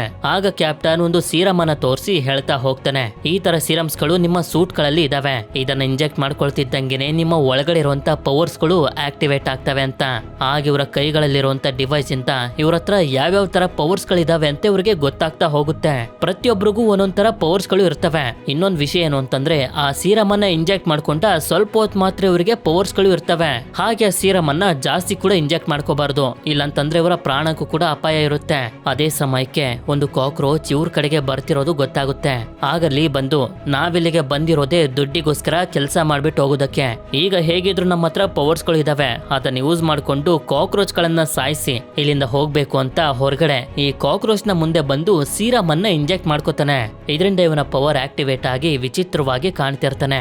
ಆಕ್ಚುಲಿ ಇವನ ಬಾಡಿ ಒಳಗಡೆ ಹಾಕಿರೋದು ಮಿಡೇರಾ ಬೀಟಲ್ ಅನ್ನೋ ಒಂದು ಹುಳದ DNA ನ. ಆ ಹುಳಕ್ಕೆ ಯಾವ ತರ ಪವರ್ ಇರುತ್ತೋ ಇವನಿಗೂ ಕೂಡ ಅದೇ ರೀತಿ ಇರುತ್ತೆ. ನಂತರ ಇವನು ಇದ್ರ ಜೊತೆ ಫೈಟ್ ಮಾಡೋದಕ್ಕೆ ಶುರು ಮಾಡ್ತಾನೆ. ಇವನ ಹತ್ರ ಬೆಂಕಿಯ ಪವರ್ ಕೂಡ ಇರುತ್ತೆ. ಆದ್ರೆ ಇಲ್ಲಿ ವಿಚಿತ್ರವಾಗಿರುವಂತ ವಿಷಯ ಏನು ಅಂತಂದ್ರೆ ಅಟ್ಯಾಕ್ ಮಾಡ್ತಿದ್ರು ಆ ಜಿರಳೆಗೆ ಏನು ಆಗೋದೇ ಇಲ್ಲ. ಇವನಿಗೆ ಒಂದೇ ಏಟಿಗೆ ಹೊಡೆದು ಸಾಯಿಸಿ ಸ್ಪೇಸ್ ಶಿಪ್ ನ ಮೇಲೆ ಬಂದು ಅದಾದ್ಮೇಲೆ ಒಳಗಡೆನೂ ಕೂಡ ಬರುತ್ತೆ. ಆಗ ಕ್ಯಾಪ್ಟನ್ ಇದನ್ನ ಹೇಗ್ ಸಾಯಿಸ್ತೀನಿ ನೋಡ್ಕೊಳ್ಳಿ ಅಂತ ಇಂಜೆಕ್ಟ್ ಮಾಡ್ಕೊಂಡು ಇವನು ಕೂಡ ಮಾನ್ಸ್ಟರ್ ಆಗಿ ಇವನು ಕೂಡ ಒಂದೇ ಏಟಿಗೆ ಅದನ್ನ ಸಾಯಿಸ್ಬಿಡ್ತಾನೆ. ಅದೇ ಸಮಯಕ್ಕೆ ಇವರಿಗೆ ಗೊತ್ತಾಗುತ್ತೆ ಇದೇ ತರದ ಸಾವಿರಾರು ಮಾನ್ಸ್ಟರ್ಸ್ ಗಳು ಇವರ ಕಡೆಗೆ ಬರ್ತಿದಾವೆ ಅಂತ. ಇಲ್ಲಿ ಇನ್ನೊಂದು ವಿಷಯ ಏನು ಅಂತಂದ್ರೆ ಹೇಗೆ ಮನುಷ್ಯರು ಭೂಮಿಲಿ ಜಿಳ್ಳೆಗಳನ್ನು ನೋಡ್ತಿದ್ದಂಗೆನೆ ಕಾರಣನೇ ಇಲ್ದೆ ಅವುಗಳನ್ನ ತುಳಿದು ಸಾಯಿಸ್ಬಿಡ್ತಾರೋ, ಈಗ ಅದೇ ರೀತಿ ಮಂಗಳ ಗ್ರಹದಲ್ಲಿರುವಂತ ಈ ಜಿಳ್ಳೆಗಳು ಯಾವುದೇ ಕಾರಣ ಇಲ್ದಂಗೆ ಮನುಷ್ಯರನ್ನ ಸಾಯಿಸೋದಕ್ಕೆ ಶುರು ಮಾಡಿದಾವೆ. ಅದಕ್ಕೆ ಇದೆಲ್ಲ ತುಂಬಾ ಡೇಂಜರಸ್ ಅಂತ ಮತ್ತೆ ಭೂಮಿಗೆ ಹೋಗೋದಕ್ಕೆ ನೋಡ್ತಾರೆ. ಸ್ಪೇಸ್ ಶಿಪ್ ಅಂತೂ ವರ್ಕೇ ಆಗೋದಿಲ್ಲ. ಆದ್ರಿಂದ ಕ್ಯಾಪ್ಟನ್ ಇವನಿಗೆ ಸಿಕ್ತಲ್ಲ ಆಗ್ಲೇ ಬಗ್ಸ್ 1 ಸ್ಪೇಸ್ ಶಿಪ್ ನ ಬಗ್ಗೆ ಹೇಳ್ತಾನೆ, ನೀವೆಲ್ಲರೂ ಹೋಗಿ ಆ ಸ್ಪೇಸ್ ಶಿಪ್ ಅನ್ನ ತಗೊಂಡ್ ಬನ್ನಿ, ಅಲ್ಲಿವರೆಗೂ ನಾನು ಕಾಕ್ರೋಚಸ್ ಗಳ ಜೊತೆ ಫೈಟ್ ಮಾಡ್ತಿರ್ತೀನಿ ಅಂತ ಅಂದಾಗ ಕೊಮಿಚಿಯ ಹಾಗೆ ಜಿನ್ ನಾವು ಕೂಡ ನಿಮ್ ಜೊತೆ ಫೈಟ್ ಮಾಡ್ತೀವಿ ಅಂತಾರೆ. ಆದ್ರೆ ಇಚಿರೋ ಮಾತ್ರ ಬೇಡ, ನೀವೆಲ್ರೂ ಹೋಗಿ, ನಾನ್ ಕ್ಯಾಪ್ಟನ್ ಜೊತೆ ಇರ್ತೀನಿ ಅಂತಾನೆ. ಹೊರಗಡೆ ನೋಡಿದ್ರೆ ತುಂಬಾ ಕಾಕ್ರೋಚಸ್ ಗಳು ಬಂದ್ಬಿಟ್ಟಿದಾವೆ. ಸರಿ ಅಂತ ಹೋಗೋದಕ್ಕಿಂತ ಮುಂಚೆ ಕೊಮೋಚಿ ನೊನೋವಾ ಡೆಡ್ ಬಾಡಿ ಹತ್ರ ಬರ್ತಾನೆ. ಇಲ್ಲಿ ನೋಡಿದ್ರೆ ಇವಳ ಬಾಡಿಯಿಂದ ಸಿಲ್ಕ್ ನ ರೀತಿ ದಾರ ಹೊರಗಡೆ ಬರ್ತಿರುತ್ತೆ. ಇನ್ನೊಂದ್ ಕಡೆ ಇಚಿರೋನು ಕೂಡ ಇಂಜೆಕ್ಟ್ ಮಾಡ್ಕೊಂಡು ಮಾನ್ಸ್ಟರ್ ತರ ಕನ್ವರ್ಟ್ ಆಗ್ತಾನೆ. ಕ್ಯಾಪ್ಟನ್ ಜೊತೆ ಸೇರಿ ಕಾಕ್ರೋಚಸ್ ಗಳ ವಿರುದ್ಧ ಫೈಟ್ ಮಾಡೋದಕ್ಕೆ ಅಂತ. ಈ ಕಡೆ ಮಿಕ್ತವರೆಲ್ಲರೂ ಒಂದು ಟ್ರಕ್ ನ ಸಹಾಯದಿಂದ ಬಗ್ಸ್ 1 ಸ್ಪೇಸ್ ಶಿಪ್ ನ ಕಡೆಗೆ ಹೋಗ್ತಾ ಇರ್ತಾರೆ. ಇಲ್ಲಿ ಶುಂಜಿ ಹತ್ರ ಒಂದು ಸ್ಪೆಷಲ್ ಆಗಿರುವಂತ ಪವರ್ ಇದೆ. ಆ ಪವರ್ ನ ಯೂಸ್ ಮಾಡ್ಕೊಂಡು ಇಲ್ಲಿಂದ ತಪ್ಪಿಸ್ಕೊಂಡು ಹೋಗ್ಬೇಕು ಅಂತ ಇವನು ಕೂಡ ಇಂಜೆಕ್ಟ್ ಮಾಡ್ಕೋತಾನೆ. ಆಗ ಇವನ ಬಾಯಿಯಿಂದ ಒಂದು ಪೈಪ್ ಹೊರಗಡೆ ಬರ್ತಿರುತ್ತೆ. ಇಷ್ಟೊತ್ತಿಗೆ ಇಲ್ಲಿಗೂ ಕೂಡ ತುಂಬಾ ಕಾಕ್ರೋಚಸ್ ಗಳು ಬಂದ್ಬಿಟ್ಟಿರ್ತವೆ. ಶುಂಜಿಯ ಬಾಯಿನಲ್ಲಿರುವಂತ ಪೈಪ್ ಇಂದ ಬೆಂಕಿ ಬರ್ತಿರುತ್ತೆ. ಅದನ್ನ ಜೆಟ್ ಇಂಜಿನ್ ರೀತಿ ಯೂಸ್ ಮಾಡ್ಕೊಂಡು ಕಾಕ್ರೋಚಸ್ ಗಳನ್ನ ಸೀಳ್ತಾ ಮುಂದೆ ಸಾಗೋದಕ್ಕೆ ಶುರು ಮಾಡ್ತಾರೆ. ಇದೇ ಸ್ಪೀಡ್ ನಲ್ಲಿ ಇವರು ಹೋಗ್ತಿದ್ರೆ ಆದಷ್ಟು ಬೇಗ ಬಗ್ಸ್ 1 ಸ್ಪೇಸ್ ಶಿಪ್ ಹತ್ರ ಹೋಗಿ ತಲುಪ್ತಾರೆ. ಮತ್ತೊಂದು ಕಡೆ ಕ್ಯಾಪ್ಟನ್ ಫೈಟ್ ಮಾಡ್ತಿರ್ಬೇಕಾದ್ರೆ ಸೀನ್ ಫ್ಲಾಶ್ ಬ್ಯಾಕ್ ಬರುತ್ತೆ. ಇಲ್ಲಿ ನಮ್ಗೆ ಗೊತ್ತಾಗುತ್ತೆ ಕ್ಯಾಪ್ಟನ್ ಡೊಜಿಮಾ ಜೀವನದಲ್ಲಿ ತುಂಬಾ ಪ್ರಾಬ್ಲಮ್ಗಳು ಇದಾವೆ ಅಂತ. ಆದ್ರಿಂದ ಪ್ರೊಫೆಸರ್ ಹೋಂಡಾ ನಿನ್ನ ಪ್ರಾಬ್ಲಮ್ ಗಳನ್ನೆಲ್ಲ ಸಾಲ್ವ್ ಮಾಡ್ಬೇಕು ಅಂತಂದ್ರೆ ಮಂಗಳ ಗ್ರಹಕ್ಕೆ ಹೋಗಿ ಒಂದು ವಿಶೇಷವಾಗಿರುವಂತ ಮೊಟ್ಟೆನ ನನ್ಗೋಸ್ಕರ ನೀನು ತಂದ್ಕೊಡ್ಬೇಕು ಅಂತ ಡೀಲ್ ಮಾಡ್ಕೋತಾನೆ. ಆ ಮೊಟ್ಟೆ ಯಾವುದು ಏನು ಅಂತ ನಮ್ಗೆ ಮುಂದೆ ಗೊತ್ತಾಗುತ್ತೆ. ನಂತರ ಇಚಿರೋ ಈ ಸ್ಪೇಸ್ ಶಿಪ್ ನ ಡೋರ್ ಗಳನ್ನೆಲ್ಲ ಕ್ಲೋಸ್ ಮಾಡಿ ಒಳಗಡೆ ಇರುವಂತ ಆಕ್ಸಿಜನ್ ನ ಹೊರಗಡೆ ಹೋಗೋ ರೀತಿ ಮಾಡ್ಬಿಡ್ತಾನೆ. ಇದರಿಂದ ಸ್ಪೇಸ್ ಶಿಪ್ ನಲ್ಲಿ ಆಕ್ಸಿಜನ್ ಇಲ್ಲದೆ ಕಾಕ್ರೋಚಸ್ ಗಳು ಒದ್ದಾಡ್ತಿರ್ತವೆ. ಈ ಕಡೆ ಇವರೆಲ್ಲರೂ ಟ್ರಕ್ ನಲ್ಲಿ ಹೋಗ್ತಿರ್ಬೇಕಾದ್ರೆ ಕೊಮಾಚಿ ನೆನೆಸ್ಕೊಳ್ತಿರ್ತಾನೆ. ನೊನೋವಳ ಎರಡನೇ ತಂದೆ ಇವಳಿಗೆ ಚೆನ್ನಾಗಿ ಹೊಡೆದು ಹಿಂಸೆ ಕೊಡ್ತಿದ್ದ, ಹೋಗಿ ದುಡ್ಡನ್ನ ಸಂಪಾದನೆ ಮಾಡ್ಕೊಂಡ್ ಬಾ ಅಂತ. ಅದನ್ನ ನೋಡಿ ತಡ್ಕೊಳ್ಳೋದಕ್ಕಾಗದೆ ಒಂದು ದಿನ ಕೊಮೋಚಿ ಇವನನ್ನ ತಡೆಯೋದಕ್ಕೆ ಬಂದಾಗ ಅವಳ ತಂದೆ ಇವನ ಜೊತೆನೂ ಕೂಡ ಫೈಟ್ ಮಾಡ್ತಾ ನನೋವ ಬಗ್ಗೆ ಕೆಟ್ಟಾಗಿ ಮಾತಾಡ್ತಿದ್ದ. ಇದರಿಂದ ನನೋವ ಚಾಕು ತಗೊಂಡು ಇವನಿಗೆ ಚುಚ್ಬಿಡ್ತಾಳೆ. ಆಗ ಕೊಮೋಚಿ ಇವಳ ಕೈಯಿಂದ ಚಾಕುನ ಕಿತ್ಕೊಂಡು ಇವನಿಗೆ ಚುಚ್ತಾ ಕೊಲೆನ ಇವನ್ ಮೇಲೆ ಹಾಕೊಂಡ. ಇದೇ ಕಾರಣದಿಂದನೇ ಮೂವಿಯ ಮೊದಲಲ್ಲಿ ಕೊಮಾಚಿ ಹಾಗೆ ನೊನೋವ ಪೊಲೀಸರಿಂದ ತಪ್ಪಿಸ್ಕೊಂಡು ಹೋಗ್ತಿದ್ದು. ಇಲ್ಲಿ ಇನ್ನೊಂದು ವಿಷಯ ಏನು ಅಂತಂದ್ರೆ ನಾವಾಗ್ಲೇ ನೋಡಿದಂತೆ ಜಿನ್ಗೆ ಭೂಮಿಲಿ ಯಾರು ಇಲ್ಲ, ಇವನೊಬ್ಬ ಅನಾಥ. ಅದೇ ಸಮಯಕ್ಕೆ ಇವರೆಲ್ಲರೂ ಮುಂದೆ ನೋಡಿದ್ರೆ ಒಂದು ದೊಡ್ಡ ಅಲೆ ಇವ್ರ ಕಡೆಗೆನೆ ಬರ್ತಿರುತ್ತೆ. ಇದೊಂದು ಕಾಕ್ರೋಚಸ್ ಗಳ ಅಲೆ. ಆದ್ರೆ ಶುಂಜಿಯ ಪವರ್ ತುಂಬಾ ಜಾಸ್ತಿ ಇದ್ದಿದ್ರಿಂದ ಈ ಅಲೆನೂ ಕೂಡ ದಾಟಿ ಸೇಫ್ ಆಗಿ ಹೊರಗಡೆ ಏನೋ ಕರ್ಕೊಂಡ್ ಬಂದ. ಜೊತೆಗೆ ಇವನ್ಗೂ ಕೂಡ ತುಂಬಾ ಏಟ್ ಆಗ್ಬಿಟ್ಟಿರ್ತವೆ. ನೋಡಿದ್ರೆ ಮತ್ತೊಂದ್ಸಲ ಮತ್ತೊಂದು ಅಲೆ ಬರ್ತಿದೆ. ಅದಕ್ಕೆ ಈ ಸಲ ನಾವು ಕೂಡ ಸಹಾಯ ಮಾಡ್ಬೇಕು ಅಂತ ಒಸಾಮ ಹಾಗೆ ಒಬ್ಬರೇ ಡಿಸೈಡ್ ಮಾಡಿ ಇಂಜೆಕ್ಟ್ ಮಾಡ್ಕೊಂಡು ಟ್ರಕ್ ನ ಮೇಲ್ ಬರ್ತಾರೆ. ಶುಂಜಿಗೆ ಏನು ಆಗದೆ ರೀತಿ ನೋಡ್ಕೊಳ್ಬೇಕು ಅಂತ. ಈ ಅಲೆನೂ ಕೂಡ ತುಂಬಾ ಕಷ್ಟಪಟ್ಟು ದಾಟ್ತಾರೆ. ಆದ್ರೆ ಕ್ರಾಶ್ ಆಗೋಗುತ್ತೆ. ಟ್ರಕ್ ಒಳಗಡೆ ಇರೋರೆಲ್ಲ ಪ್ರಜ್ಞೆ ತಪ್ಪಿಟ್ಟಿರ್ತಾರೆ. ಇದರಿಂದ ಆರ್ಟಿಫಿಷಿಯಲ್ ಇಂಟೆಲಿಜೆನ್ಸ್ ಆಕ್ಟಿವೇಟ್ ಆಗಿ ಟ್ರಕ್ ಅನ್ನ ಬಗ್ಸ್ ಒನ್ ಸ್ಪೇಸ್ ಶಿಪ್ ನ ಕಡೆಗೆ ತಗೊಂಡು ಹೋಗ್ತಿರುತ್ತೆ. ಆದ್ರೆ ಟ್ರಕ್ ನ ಮೇಲಿದ್ದಂತ ಒಸಾಮ ಒಬ್ಬಾರಿ ಶುಂಜಿ ಎಲ್ಲರೂ ಇಲ್ಲೇ ಕೆಳಗಡೆ ಬಿದ್ದೋಗಿರ್ತಾರೆ. ಇಲ್ಲಿ ತುಂಬಾ ಕಾಕ್ರೋಚಸ್ ಗಳು ಇರ್ತವೆ. ಇವುಗಳು ಇವ್ರ 3 ಜನರನ್ನ ಸಾಯಿಸ್ಬಿಡ್ತವೆ. ಈ ಕಡೆ ಸ್ಪೇಸ್ ಶಿಪ್ ನಲ್ಲಿ ಆಕ್ಸಿಜನ್ ಇಲ್ಲದೆ ಇರೋದ್ರಿಂದ ಉಸಿರಾಡೋದಕ್ಕಾಗದೆ ಕ್ಯಾಪ್ಟನ್, ಕಾಕ್ರೋಚಸ್ ಗಳು ಹಾಗೆ ಕೊನೆಗೆ ಇಚಿರೋನು ಕೂಡ ಸತ್ತೋಗ್ತಾರೆ. ಮತ್ತೊಂದ್ ಕಡೆ ಟ್ರಕ್ ನಲ್ಲಿರುವಂತ ಜನರಿಗೆ ಎಚ್ಚರ ಆದಾಗ ನೋಡಿದ್ರೆ ಆರ್ಟಿಫಿಷಿಯಲ್ ಇಂಟೆಲಿಜೆನ್ಸ್ ಇವರನ್ನ ಕರ್ಕೊಂಡ್ ಬಂದು ಬಗ್ಸ್ ಒನ್ ಸ್ಪೇಸ್ ಶಿಪ್ ಇರುವಂತ ಜಾಗದಲ್ಲಿ ನಿಲ್ಸಿರುತ್ತೆ. ಆದ್ರೆ ಇವರೆಲ್ಲರೂ ಏನ್ ಮಾಡ್ತಿದ್ದಾರೆ ಅಂತ ದೂರದಿಂದ ಒಂದು ಡ್ರೋನ್ ವಾಚ್ ಮಾಡ್ತಿರುತ್ತೆ. ಆಗ ಯಕೂಜಾ ಗ್ಯಾಂಗ್ ನ ಇಬ್ರು ಕೂಡ ಹೊರಗಡೆ ಉಳ್ಕೋತಾರೆ. ಇನ್ನ ಮಿಕ್ಕಿರುವಂತ ಕೊಮಾಚಿ, ಮಾರಿಯಾ, ಜಿನ್ ಇವ್ರ 3 ಜನ ಬಗ್ಸ್ ಒನ್ ಸ್ಪೇಸ್ ಶಿಪ್ ನ ಒಳಗಡೆ ಬರ್ತಾರೆ. ಈ ಸ್ಪೇಸ್ ಶಿಪ್ ನ ಸ್ಥಿತಿ ಅಷ್ಟೊಂದೇನು ಚೆನ್ನಾಗಿರೋದಿಲ್ಲ. ಆದ್ರೆ ಸಿಸ್ಟಮ್ ಗಳು ಇನ್ನೂ ಕೂಡ ವರ್ಕ್ ಆಗ್ತಾ ಇರ್ತವೆ. ಇವ್ರೇನಾದ್ರೂ ಈ ಸಿಸ್ಟಮ್ ಗಳನ್ನ ತಗೊಂಡು ಹೋಗಿ ಇವರ ಸ್ಪೇಸ್ ಶಿಪ್ ನಲ್ಲಿ ಅಟ್ಯಾಚ್ ಮಾಡಿದ್ರೆ ಮತ್ತೆ ಭೂಮಿಗೆ ಹೋಗುವಂತ ಚಾನ್ಸಸ್ ಇದೆ. ಆದ್ರೆ ಅದೇ ಸಮಯಕ್ಕೆ ಹೊರಗಡೆಯಿಂದ ಏನೋ ಸೌಂಡ್ ಬರುತ್ತೆ. ನೋಡಿದ್ರೆ ಯಕೂಜಾ ಗ್ಯಾಂಗ್ ನ ಇಬ್ರು ಮೇಲೂ ಕೂಡ ಯಾರೋ ಶೂಟ್ ಮಾಡ್ಬಿಡ್ತಾರೆ. ಇವ್ರ 3 ಜನ ಬರೋಷ್ಟರಲ್ಲಿ ಇವರಿಬ್ರು ಸತ್ತೋಗಿದ್ದಾರೆ. ಆಗ್ಲೇ ಇವ್ರಿಗೆ ಗೊತ್ತಾಗೋದು ಶೂಟ್ ಮಾಡಿದ್ದು ಬೇರೆ ಯಾರು ಅಲ್ಲ, ಕಾಕ್ರೋಚಸ್ ಗಳೇ. ಈ ಬಗ್ಸ್ ಒನ್ ಸ್ಪೇಸ್ ಶಿಪ್ ನ ಒಳಗಡೆ ಸಿಕ್ಕಿರುವಂತ ಗನ್ ಗಳನ್ನ ತಗೊಂಡು ಅವುಗಳನ್ನ ಹೇಗೆ ಯೂಸ್ ಮಾಡೋದು ಅಂತಾನು ಕೂಡ ಕಲ್ತ್ಕೊಬಿಟ್ಟಿದಾವೆ. ಅದಕ್ಕೆ ಕೊಮಾಚಿ ಇವುಗಳ ಜೊತೆ ಫೈಟ್ ಮಾಡೋದಕ್ಕೆ ಇಂಜೆಕ್ಟ್ ಮಾಡ್ಕೊಳ್ಳೋದಕ್ಕೆ ರೆಡಿ ಆಗ್ತಾನೆ. ಈ ವಿಷಯ ಎಲ್ಲ ಪ್ರೊಫೆಸರ್ ಹೋಂಡಾಗೆ ಗೊತ್ತಾಗಿ ಯಾರಿಗೂ ಕಾಲ್ ಮಾಡ್ತಾನೆ. ನೋಡಿದ್ರೆ ಕಾಲ್ ಅನ್ನ ರಿಸೀವ್ ಮಾಡೋದು ಒಂದು ಕಾಕ್ರೋಚ್. ಸಾಮಾನ್ಯವಾಗಿ ಕಾಕ್ರೋಚಸ್ ಗಳು ಮಾತಾಡೋದಿಲ್ಲ. ಇದು ಹೇಗ್ ಮಾತಾಡ್ತಿದೆ ಅಂತ ನಮ್ಗೆ ಮುಂದೆ ಗೊತ್ತಾಗುತ್ತೆ. ಪ್ರೊಫೆಸರ್ ಹೋಂಡಾ ಹೇಳ್ತಾ ಇರ್ತಾನೆ, ಕೊಮಾಚಿ ಒಳಗಡೆ ಹಾಕಿರೋದು ತುಂಬಾ ಪವರ್ಫುಲ್ ಆಗಿರುವಂತ ಹುಳದ DNA, ಅವನಿಂದ ದೂರ ಇರುವಂತ. ಇದು ಕೂಡ ಸರಿ ಅನ್ನುತ್ತೆ. ಈ ಕಡೆ ಕೊಮಾಚಿ ಇಂಜೆಕ್ಟ್ ಮಾಡ್ಕೊಂಡು ಮಾನ್ಸ್ಟರ್ ನ ರೀತಿ ಕನ್ವರ್ಟ್ ಆಗ್ತಾನೆ. ಇವನ 2 ಕೈಯಲ್ಲೂ ದೊಡ್ಡ ದೊಡ್ಡ ಮುಳ್ಳುಗಳು ಇರ್ತವೆ. ಆಕ್ಚುಲಿ ಇವನ ಒಳಗಡೆ ಇರೋದು ಹಾರ್ನೆಟ್ ಅನ್ನು ತುಂಬಾ ಸ್ಟ್ರಾಂಗ್ ಆಗಿರುವಂತ ಒಂದು ಹುಳದ DNA. ಆ ಹುಳಕ್ಕೂ ಕೂಡ ವಿಷ ತುಂಬಿರುವಂತ ಮುಳ್ಳು ಇರುತ್ತೆ. ಅದೇ ರೀತಿ ಇವನ 2 ಕೈಗಳಲ್ಲೂ ಕೂಡ ಈ ಮುಳ್ಳುಗಳು ಇದಾವೆ. ಇಲ್ಲಿ ಜಿನ್ನ ಪವರ್ ಏನು ಅಂತಂದ್ರೆ ಜಂಪ್ ಮಾಡಿ ಅಟ್ಯಾಕ್ ಮಾಡೋ ಶಕ್ತಿ ಇವನಿಗಿರುತ್ತೆ. ಹಾಗೆ ಮಾರಿಯ 2 ಕೈಗಳು ಬ್ಲೇಡ್ ರೀತಿ ಕನ್ವರ್ಟ್ ಆಗ್ಬಿಟ್ಟಿರ್ತವೆ. ಮತ್ತೊಂದ್ ಕಡೆ ಕ್ಯಾಪ್ಟನ್ ಹಾಗೆ ಇಚಿರೋ ಇರುವಂತ ಸ್ಪೇಸ್ ಶಿಪ್ ನಲ್ಲಿ ಯಾರೋ ಆಕ್ಸಿಜನ್ ನ ಜಾಸ್ತಿ ಆಗೋ ರೀತಿ ಮಾಡ್ತಾರೆ. ಇನ್ನು ಕ್ಯಾಪ್ಟನ್ ಗೆ ಅಲ್ಪ ಸ್ವಲ್ಪ ಜೀವ ಇರುತ್ತೆ. ಇವನ ಮುಂದೆ ಅದೇ ಮಾತಾಡೋಂತ ಕಾಕ್ರೋಚ್ ಬರುತ್ತೆ. ಹಾಗೆ ಮಾರಿಯಾ, ಕೊಮಾಚಿ, ಜಿನ್ ಇವ್ರ 3 ಜನ ಶೂಟ್ ಮಾಡ್ತಿದ್ದಂತ ಕಾಕ್ರೋಚಸ್ ಗಳ ಜೊತೆ ಫೈಟ್ ಮಾಡಿ ಇವುಗಳನ್ನೆಲ್ಲ ಸಾಯಿಸ್ಬಿಡ್ತಾರೆ. ಹಾಗೆ ಸೀರಾಮ್ ನ ಪವರ್ ಕಮ್ಮಿ ಆಗ್ತಿದ್ದಂಗೆನೆ ಇವರು ನಾರ್ಮಲ್ ಕೂಡ ಆಗ್ತಾರೆ. ಇಲ್ಲಿ ಇವ್ರಿಗೊಂದು ಶಾಕ್ ಕೂಡ ಕಾದಿರುತ್ತೆ. ಅದೇನು ಅಂತಂದ್ರೆ ಬಗ್ಸ್ ಒನ್ ಸ್ಪೇಸ್ ಶಿಪ್ ನ ಹಿಂದೆ ಭೂಮಿಲಿ ಇರೋ ರೀತಿನೇ ದೊಡ್ಡ ದೊಡ್ಡ ಪಿರಮಿಡ್ ಗಳು ಇದಾವೆ. ಇದನ್ನ ಕಾಕ್ರೋಚಸ್ ಗಳು ಮಾಡಿದ್ವಾ ಮತ್ತೆ ಇನ್ಯಾರು ಮಾಡಿದ್ರು ಅಂತ ಇವ್ರಿಗೆ ಅರ್ಥ ಆಗೋದಿಲ್ಲ. ನಂತರ ಕ್ಯಾಪ್ಟನ್ ಗೆ ಈ ಕಾಕ್ರೋಚ್ ಗನ್ ಪಾಯಿಂಟ್ ಅನ್ನ ಮಾಡಿರ್ಬೇಕಾದ್ರೆ ಇದನ್ನ ಸೀಳ್ಕೊಂಡು ನಾವಿಷ್ಟೊತ್ವರೆಗೂ ಸತ್ತೋಗಿದ್ದಾಳೆ ಅಂತ ಅನ್ಕೊಂಡಿರುವಂತ ಮೊರಿಕಿ ಹೊರಗಡೆ ಬರ್ತಾಳೆ. ಆಕ್ಚುಲಿ ಇವಳ ಪವರ್ ಅಂತದ್ದು ಯಾವುದೇ ತರದ ಹುಳಗಳನ್ನ ಇವಳು ಕಂಟ್ರೋಲ್ ಮಾಡಬಹುದು. ಆಗ್ಲೇ ಕಾಕ್ರೋಚಸ್ ಗಳು ಅಟ್ಯಾಕ್ ಮಾಡಿದಾಗ್ಲೂ ಕೂಡ ಇವಳು ಇದನ್ನೇ ಮಾಡಿದ್ದು. ಒಂದು ಕಾಕ್ರೋಚ್ ಬ್ರೈನ್ ಮೈನ್ ಅನ್ನ ಕಂಟ್ರೋಲ್ಗೆ ತಗೊಂಡು ಇದ್ರ ಒಳಗಡೆ ಬಂದು ಸೇರ್ಕೊಬಿಟ್ಟಿದ್ಲು. ಸರಿ ಅಂತ ಇವಳು ಕ್ಯಾಪ್ಟನ್ಗೆ ಶೂಟ್ ಮಾಡಿ ಸಾಯಿಸಿ ಇಲ್ಲೇ ಬಿದ್ದಿರೋಂತ ಇಚಿರೋ ಮೇಲೆ ನೀರ್ ಹಾಕ್ತಾಳೆ. ಯಾಕೆ ಅಂತಂದ್ರೆ ಇಚಿರೋ ಒಳಗಡೆ ಇರೋದು ಸ್ಲೀಪಿಂಗ್ ಚಿರೋನೋಮಿಡ್ ಅನ್ನೋ ಒಂದು ಸೊಳ್ಳೆಯ DNA. ಅಕಸ್ಮಾತ್ ಈ ಸೊಳ್ಳೆ ಸಾಯೋಂತ ಸ್ಥಿತಿಗೆ ಹೋದ್ರೆ ಸೀದಾ ಮಲ್ಕೋಬಿಡುತ್ತೆ. ಇದು ಮಲಗಿರ್ಬೇಕಾದ್ರೆ ಇಡೀ ಪ್ರಪಂಚನೇ ಅಲ್ಲೋಲ ಕಲ್ಲೋಲ ಆದ್ರೂ ಕೂಡ ಇದಕ್ಕೆ ಏನು ಆಗೋದಿಲ್ಲ. ಒಂದು ಸಲ ಇದ್ರ ಮೇಲೆ ಏನಾದ್ರೂ ನೀರ್ ಬಿದ್ರೆ ಮತ್ತೆ ಜೀವಂತಗೊಳ್ಳುತ್ತೆ, ಅಂದ್ರೆ ಮೊದ್ಲಿನ ರೀತಿ ನಾರ್ಮಲ್ ಆಗುತ್ತೆ. ಅದಕ್ಕೆ ಇಚಿರೋ ಮೇಲೆ ನೀರ್ ಹಾಕ್ತಿದ್ದಂಗೆನೆ ಸಾಯೋಂತ ಸ್ಥಿತಿಲಿದ್ದಂತ ಇವನು ಕೂಡ ಎಚ್ಚರಗೊಳ್ತಾನೆ.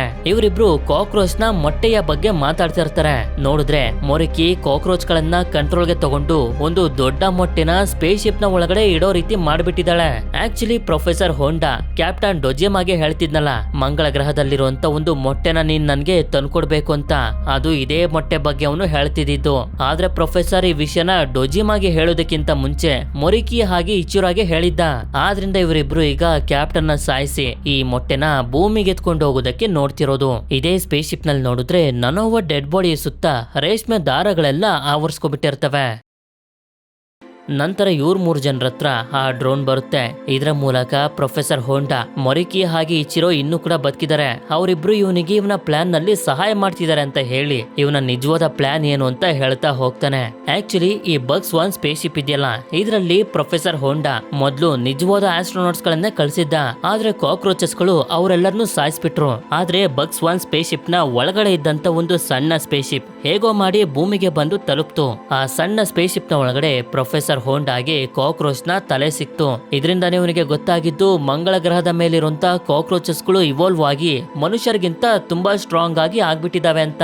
ಇದನ್ನ ನೋಡಿ ಜಪಾನೀಸ್ ಗವರ್ನಮೆಂಟ್ ಗೆ ಒಂದು ಐಡಿಯಾ ಬಂತು. ನಮ್ಮ ದೇಶದ ಸೈನಿಕರು ಕೂಡ ಈ ಕಾಕ್ರೋಚಸ್ ಗಳ ರೀತಿ ತುಂಬಾ ಪವರ್ಫುಲ್ ಆದ್ರೆ ನಮ್ಮ ದೇಶ ಇಡೀ ಪ್ರಪಂಚದಲ್ಲಿ ಸೂಪರ್ ಪವರ್ ದೇಶ ಆಗುತ್ತೆ ಅಂತ. ಅದಕ್ಕೋಸ್ಕರ ಪ್ರೊಫೆಸರ್ ಹೋಂಡಾ ಎಕ್ಸ್ಪೆರಿಮೆಂಟ್ ಮಾಡೋದಕ್ಕೂ ಕೂಡ ಶುರು ಮಾಡ್ತಾನೆ. ಆಗ ಅವನಿಗೆ ಸಿಕ್ಕಿದ್ದೆ ಕೊಮಾಚಿ ಹಾಗೆ ಅವನ ಜೊತೆ ಇದ್ದಂತ ಟೀಮ್ ನವರು, ಅಂದ್ರೆ ಕ್ರಿಮಿನಲ್ಸ್ ಗಳು ಹಾಗೆ ದುಡ್ಡಿನ ಅವಶ್ಯಕತೆ ಇದ್ದವರು. ಇವರೆಲ್ಲರ ಒಳಗಡೆನೂ ಆಪರೇಷನ್ ಮಾಡಿ ತುಂಬಾ ವಿಶೇಷವಾಗಿರುವಂತ ಹುಳಗಳ DNA ನ ಮಿಕ್ಸ್ ಮಾಡಿದ್ರು. ಆದ್ರೆ ಪ್ರಾಬ್ಲಮ್ ಏನು ಅಂತಂದ್ರೆ ಇವರೆಲ್ಲರೂ ಕಾಕ್ರೋಚಸ್ ಗಳ ರೀತಿ ಕಂಪ್ಲೀಟ್ ಆಗಿ ಮಾನ್ಸ್ಟರ್ ಆಗಿ ಕನ್ವರ್ಟ್ ಆಗೋದಿಲ್ಲ.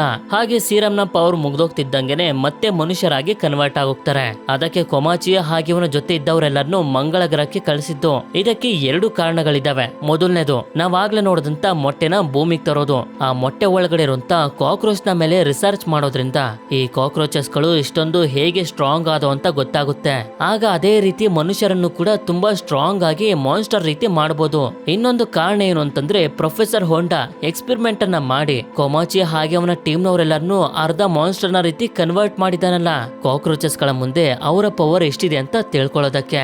ಮತ್ತೊಂದ್ ಕಡೆ ಸ್ಪೇಸ್ ಶಿಪ್ ನ ಸ್ಟಾರ್ಟ್ ಮಾಡ್ಕೊಂಡು ಇಚಿರೋ ಭೂಮಿ ಕಡೆಗೆ ಹೋಗ್ತಿರ್ಬೇಕಾದ್ರೆ ಇವನ ಬ್ಯಾಕ್ ಸ್ಟೋರ್ ನ ನಮ್ಗೆ ತೋರಿಸ್ತಾರೆ. ಮನೆ ತುಂಬಾ ಇವನ ಚಿಕ್ಕ ಚಿಕ್ಕ ತಮ್ಮ ತಂಗಿದಿರೆ. ಇವ್ರು ಯಾರಿಗೂ ಸರಿಯಾಗಿ ಊಟ ಇಲ್ಲ. ಬೆಳೆದು ದೊಡ್ಡವನಾಗಿರೋದು ಅಂತಂದ್ರೆ ಇವನೊಬ್ನೇ. ಇವನ ತಾಯಿಗೂ ಕೂಡ ಆರೋಗ್ಯ ಸರಿ ಇರೋದಿಲ್ಲ. ಇವನು ಚೆನ್ನಾಗಿ ಓದ್ತಾನೆ. ಒಂದು ಕೆಲಸ ಬರ್ತಿದೆ. ಇವನ ಕಾಲೇಜ್ ನ ಪ್ರೊಫೆಸರ್ ಆ ಕೆಲ್ಸನ ಇವನಿಗೆ ಕೊಡಿಸ್ತೀನಿ ಅಂತ ಹೇಳಿದ್ದಾರೆ.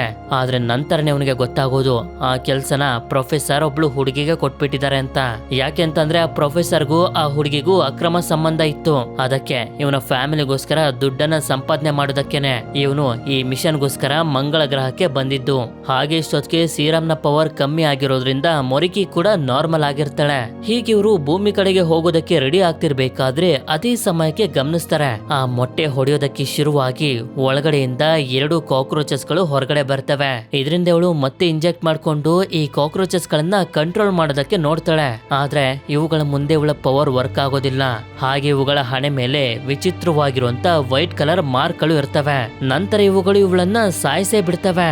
ಇದನ್ನೆಲ್ಲ ನೋಡ್ತಿರುವಂತ ಪ್ರೊಫೆಸರ್ ಹೋಂಡಾಗೆ ಅರ್ಥ ಆಗೋಗುತ್ತೆ, ಮೊರಿಕಿ ಕಾಕ್ರೋಚಸ್ ಗಳನ್ನ ಕಂಟ್ರೋಲ್ಗೆ ತಗೊಂಡು ಮೊಟ್ಟೆ ಇಡೋ ಹಾಗೆ ಮಾಡಿದ್ಲಲ್ಲ, ಆದ್ರಿಂದ ಈಗ ಮೊಟ್ಟೆಯಿಂದ ಹೊರಗಡೆ ಬಂದಿರುವಂತೆ ಕಾಕ್ರೋಚಸ್ ಗಳು ಮನುಷ್ಯರಷ್ಟೇ ಬುದ್ಧಿವಂತರಾಗಿ ಬಂದಿರ್ತಾರೆ. ಅದೇ ಸಮಯಕ್ಕೆ ಸ್ಪೇಸಿ ಭೂಮಿ ಕಡೆಗೆ ಹೋಗ್ತಿದ್ದಂಗೆನೆ ಇದ್ರ ಒಳಗಡೆ ಇರುವಂತ ಇಂಟೆಲಿಜೆಂಟ್ ಕಾಕ್ರೋಚಸ್ ಗಳು ಜೋರಾಗಿ ಕೂಗ್ತವೆ. ಅದನ್ನ ಕೇಳಿಸ್ಕೊಂಡು ಕೆಳಗಡೆ ಇರುವಂತ ಮಿಕ್ಕ ಕಾಕ್ರೋಚಸ್ ಗಳೆಲ್ಲ ಬಂದು ಸ್ಪೇಸ್ ಶಿಪ್ ನ ಮೇಲೆ ಅಟ್ಯಾಕ್ ಮಾಡಿದ್ರಿಂದ ಇದು ಸೀದಾ ಬಂದು ಕೆಳಗಡೆ ಕ್ರಾಶ್ ಆಗೋಗುತ್ತೆ. ಸ್ಪೇಸ್ ಶಿಪ್ ನ ಒಳಗಡೆ ಇರುವಂತ ಇಚಿರೋ ಇಂಜೆಕ್ಟ್ ಮಾಡ್ಕೊಬಿಟ್ಟಿರ್ತಾನೆ. ಹಾಗೆ ಮತ್ತೆ ನಿದ್ದೆಗೆ ಜಾರ್ ಬಿಟ್ಟಿರ್ತಾನೆ. ನಂತರ ಈ ಕಾಕ್ರೋಚಸ್ ಗಳೆಲ್ಲ ಇಲ್ಲೇ ಇರುವಂತ ಕೊಮಾಚಿ, ಮಾರಿಯಾ, ಜಿನ್ನ ಸುತ್ತುವರೆದ್ ಬಿಡ್ತವೆ. ಇದರಿಂದ ಇವರು ಕೂಡ ಡಿಸೈಡ್ ಮಾಡ್ತಾರೆ ಈ ಕಾಕ್ರೋಚಸ್ ಗಳನ್ನೆಲ್ಲ ಸಾಯಿಸಿ ಇವರ ಸ್ಪೇಸ್ ಶಿಪ್ ನ ಒಳಗಡೆ ಒಂದು ಸಣ್ಣ ಸ್ಪೇಸ್ ಶಿಪ್ ಇದೆ, ಅದರ ಸಹಾಯದಿಂದ ಮತ್ತೆ ಭೂಮಿಗೆ ಹೋಗ್ಬೇಕು ಅಂತ. ಅದಕ್ಕೆ ಇಂಜೆಕ್ಟ್ ಮಾಡ್ಕೊಂಡು ಫೈಟ್ ಮಾಡೋದಕ್ಕೆ ಶುರು ಮಾಡಿದಾಗ ಆ ವೈಟ್ ಮಾರ್ಕ್ ಇರುವಂತ 2 ಇಂಟೆಲಿಜೆಂಟ್ ಕಾಕ್ರೋಚಸ್ ಗಳು ಕೂಡ ಇಲ್ಲೇ ಇರ್ತವೆ. ಇವುಗಳ ಬುದ್ಧಿವಂತಿಕೆನ ಯೂಸ್ ಮಾಡ್ಕೊಂಡು ಫೈಟ್ ಮಾಡಿ ಮಾರಿಯನ ಸಾಯಿಸೇ ಬಿಡ್ತವೆ. ಅದಕ್ಕೆ ಜಿನ್ ಮತ್ತೊಂದ್ಸಲ ಇಂಜೆಕ್ಟ್ ಮಾಡ್ಕೋತಾನೆ ಫೈಟ್ ಮಾಡೋದಕ್ಕೆ ಇನ್ನೂ ಪವರ್ ಬೇಕು ಅಂತ. ಅದೇ ರೀತಿ ಕೊಮಾಚಿನೂ ಕೂಡ ಮತ್ತೊಂದ್ಸಲ ಇಂಜೆಕ್ಟ್ ಮಾಡ್ಕೊಂಡು ಇವನು ಕೂಡ ಪವರ್ಫುಲ್ ಆಗ್ತಾನೆ. ಆದ್ರೆ ಈ ವೈಟ್ ಮಾರ್ಕ್ ಕಾಕ್ರೋಚಸ್ ಗಳು ತುಂಬಾನೇ ಸ್ಟ್ರಾಂಗ್ ಆಗಿರ್ತವೆ. ಅದಕ್ಕೆ ಜಿನ್ ಇಂಜೆಕ್ಟ್ ಮಾಡ್ಕೋತಿದ್ದಂಗೆನೆ ಈ ಸಲ ಇವನಿಗೆ 2 ರೆಕ್ಕೆಗಳು ಬರ್ತವೆ. ಆ ರೆಕ್ಕೆಗಳನ್ನ ಯೂಸ್ ಮಾಡ್ಕೊಂಡು ಮೊದಲು ನಾರ್ಮಲ್ ಆಗಿರುವಂತ ಕಾಕ್ರೋಚಸ್ ಗಳನ್ನ ಸಾಯಿಸ್ತಿರ್ತಾನೆ. ಆದ್ರೆ ಇವನ ಬಾಡಿ ತುಂಬಾ ವೀಕ್ ಕೂಡ ಆಗ್ತಿರುತ್ತೆ. ಕೊಮಾಚಿ ಫೈಟ್ ಮಾಡೋದಕ್ಕೆ ನೋಡ್ತಾನೆ, ಆದ್ರೆ ವೈಟ್ ಮಾರ್ಕ್ ಇರುವಂತ ಕಾಕ್ರೋಚ್ ತುಂಬಾ ಸ್ಟ್ರಾಂಗ್ ಆಗಿರೋದ್ರಿಂದ ಆಗ್ತಿರೋದಿಲ್ಲ. ಇದರಿಂದ ಜಿನ್ ಮತ್ತೆ 2 ಸಲ ಇಂಜೆಕ್ಟ್ ಮಾಡ್ಕೋತಾನೆ. ಹೋಂಡ ಪ್ರಕಾರ ಜಿನ್ ಈಗ ಮತ್ತೆ ಮನುಷ್ಯನ ರೀತಿ ಕನ್ವರ್ಟ್ ಆಗೋದಕ್ಕಾಗೋದಿಲ್ಲ. ಆದ್ರೆ ಅವನು ಮತ್ತೊಂದ್ಸಲ ಇಂಜೆಕ್ಟ್ ಮಾಡ್ಕೊಂಡು ವೈಟ್ ಮಾರ್ಕ್ ಇರುವಂತ ಒಂದು ಕಾಕ್ರೋಚ್ ಅನ್ನ ಸಾಯಿಸ್ಬಿಡ್ತಾನೆ. ಇದರಿಂದ ಮತ್ತೊಂದು ವೈಟ್ ಮಾರ್ಕ್ ಕಾಕ್ರೋಚ್ ಗೆ ಕೋಪ ಬರ್ತಿರುತ್ತೆ. ಆಗ ಕೊಮಾಚಿ ಬಂದು ಇವನನ್ನ ಕಾಪಾಡ್ತಾನೆ. ಅಷ್ಟೊಂದ್ಸಲ ಇಂಜೆಕ್ಟ್ ಮಾಡ್ಕೊಂಡಿರೋದ್ರಿಂದ ಜಿನ್ಗೆ ಎದ್ದೋಳೋದಕ್ಕೂ ಕೂಡ ಆಗ್ತಿರೋದಿಲ್ಲ. ಇಷ್ಟೊತ್ತಿಗೆ ಇವನ್ಗೆನೆ ಅರ್ಥ ಆಗೋಗಿದೆ ಇವನು ಈಗ ಬದುಕೋದಕ್ಕಾಗೋದಿಲ್ಲ ಅಂತ. ನಂತರ ಕೊಮಾಚಿ ಫೈಟ್ ಮಾಡೋದಕ್ಕೆ ನೋಡಿದ್ರೆ ಈ ವೈಟ್ ಮಾರ್ಕ್ ಇವನ ಕೈನಲ್ಲಿರುವಂತ 2 ಮುಳ್ಳುಗಳನ್ನೇ ಮುರಿದಾಕ್ಬಿಡುತ್ತೆ. ಈಗ ಇವನಿಗೆ ಇದರ ಜೊತೆ ಫೈಟ್ ಮಾಡೋಷ್ಟು ಶಕ್ತಿ ಇಲ್ಲ. ಇನ್ನೇನು ಇದು ಇವನನ್ನ ಸಾಯಿಸ್ಬೇಕು ಅಂತ ಅನ್ಕೊಳ್ಳೋಷ್ಟರಲ್ಲಿ ಹೊಳಿತಿರುವಂತ ಒಂದು ಕ್ರಿಯೇಚರ್ ಈ ಕಡೆಗೆನೆ ಬರ್ತಿರುತ್ತೆ. ಎಲ್ಲರೂ ಅದನ್ನ ನೋಡ್ತಾ ನಿಂತ್ಕೋಬಿಡ್ತಾರೆ. ಆಗ್ಲೇ ನಮ್ಗೆ ಗೊತ್ತಾಗೋದು ಇದು ಬೇರೆ ಯಾರು ಅಲ್ಲ, ರೇಷ್ಮೆ ದಾರಗಳೆಲ್ಲ ಸುತ್ಕೋತಿತ್ತಲ್ಲ ನನೋವಾ, ಅವಳೇ ಈ ರೀತಿ ಕನ್ವರ್ಟ್ ಆಗಿರೋದು. ಈಗ ಕೊಮಾಚಿನ ಕಾಪಾಡೋದಕ್ಕೆ ಅಂತ ಬಂದಿದ್ದಾಳೆ. ಇವಳು ಸಣ್ಣ ಸಣ್ಣ ಡಸ್ಟ್ ಗಳನ್ನ ಕಾಕ್ರೋಚ್ ನ ಮೇಲೆ ಬೀಳಿಸ್ತಿರ್ತಾಳೆ. ಆಗ ಕೊಮಾಚಿ ಗಮನಿಸ್ತಾನೆ ಈ ಡಸ್ಟ್ ಗಳು ಸಿಡಿ ಮದ್ದಿನ ರೀತಿ ಇದೆ ಅಂತ. ಇದರಿಂದ ಇವನ ರೆಕ್ಕೆನ ಆಕ್ಟಿವೇಟ್ ಮಾಡ್ಕೊಂಡು ನನೋವಾ ಹತ್ರ ಹೋಗ್ತಿರ್ಬೇಕಾದ್ರೆ ಒಂದು ಕಾಕ್ರೋಚ್ ಶೂಟ್ ಮಾಡುತ್ತೆ. ಕಿಡಿಯಿಂದ ಬೆಂಕಿ ಹತ್ಕೊಂಡು ದೊಡ್ಡ ಬ್ಲಾಸ್ಟ್ ಆಗ್ತಿರುತ್ತೆ. ಆಗ ಜಿನ್ ಬಂದು ಕೊಮೋಚಿನ ಕಾಪಾಡಿ ತುಂಬಾ ಮೇಲೆ ಕರ್ಕೊಂಡ್ ಬಂದ್ಬಿಡ್ತಾನೆ. ಆದ್ರೆ ನನೋವಾ ಬ್ಲಾಸ್ಟ್ ಗೆ ಸಿಕ್ಕಿ ಮತ್ತೊಂದ್ಸಲ ಸತ್ತೋಗ್ತಾಳೆ. ಸ್ಪೇಸ್ ಶಿಪ್ ನಲ್ಲಿರುವಂತ ಇಚಿರೋ ಮೇಲೆ ನೀರ್ ಬಿದ್ದೋಗುತ್ತೆ. ನಂತರ ಕೊಮಾಚಿ ಮತ್ತೆ ಜಿನ್ ಕೂಡ ಕೆಳಗಡೆ ಬಂದು ಬಿದ್ದಿರ್ತಾರೆ. ಕೊಮಾಚಿಗೆ ಎಚ್ಚರ ಆದಾಗ ನೋಡ್ತಾನೆ ಓವರ್ ಡೋಸ್ ಇಂದ ಜಿನ್ ಈಗ ಕಂಪ್ಲೀಟ್ ಆಗಿ ಒಂದು ಹುಳದ ರೀತಿ ಕನ್ವರ್ಟ್ ಆಗ್ಬಿಟ್ಟಿದ್ದಾನೆ. ಆದ್ರೆ ಮಾತಾಡುವಂತ ಶಕ್ತಿ ಇನ್ನೂ ಇರುತ್ತೆ. ಆದ್ರಿಂದ ಹೇಳ್ತಿರ್ತಾನೆ ನನಗೆ ಇದುವರೆಗೂ ಯಾರು ಕೂಡ ಫ್ರೆಂಡ್ಸ್ ಗಳು ಇರ್ಲಿಲ್ಲ. ನಿನ್ ಜೊತೆ ಟೈಮ್ ಸ್ಪೆಂಡ್ ಮಾಡಿ ನಿನ್ನ ಜೀವನ ಕಾಪಾಡಿ ನನಗೆ ತುಂಬಾ ಸಂತೋಷ ಕೊಟ್ಟಿದೆ ಅಂತ ಹೇಳ್ತಾನೆ. ಕೊನೆ ಉಸಿರನ್ನ ಎಳೆದು ಬಿಡ್ತಾನೆ. ಹಾಗೆ ಇಚಿರೋ ಹತ್ರ ಒಂದು ಕಾಕ್ರೋಚ್ ಬರ್ತಿರುತ್ತೆ. ಹಾಗೆ ಇವನಿಗೆ ಇವನ ಫ್ಯಾಮಿಲಿ ನೆನಪಾಗಿ ತುಂಬಾ ಧೈರ್ಯ ಮಾಡಿ ಕಾಕ್ರೋಚ್ ಅನ್ನ ಸಾಯಿಸ್ಬಿಡ್ತಾನೆ. ಈ ಕಡೆ ನೋಡಿದ್ರೆ ಕೊಮಾಚಿ ಹತ್ರ ವೈಟ್ ಮಾರ್ಕ್ ಇರುವಂತ ಕಾಕ್ರೋಚ್ ನ ಜೊತೆ ಇನ್ನೂ ಕೂಡ ಸ್ವಲ್ಪ ಕಾಕ್ರೋಚ್ ಗಳು ಬದುಕಿರ್ತವೆ. ಇದರಿಂದ ಇವನು ಯಾವುದೇ ಪವರ್ ಇಲ್ದೆ ಇದಕ್ಕೆ ಚೆನ್ನಾಗಿ ಹೊಡೆದಾಕ್ಬಿಡ್ತಾನೆ. ಯಾಕೆಂದ್ರೆ ಇದು ಅಷ್ಟೊಂದು ವೀಕ್ ಆಗೋಗಿದೆ. ಇವನಿಗೆ ಇದನ್ನ ಸಾಯಿಸುವಂತ ಎಲ್ಲಾ ಚಾನ್ಸ್ ಇದ್ರೂ ಕೂಡ ಕರುಣೆ ತೋರಿಸಿ ಬಿಟ್ಬಿಡ್ತಾನೆ.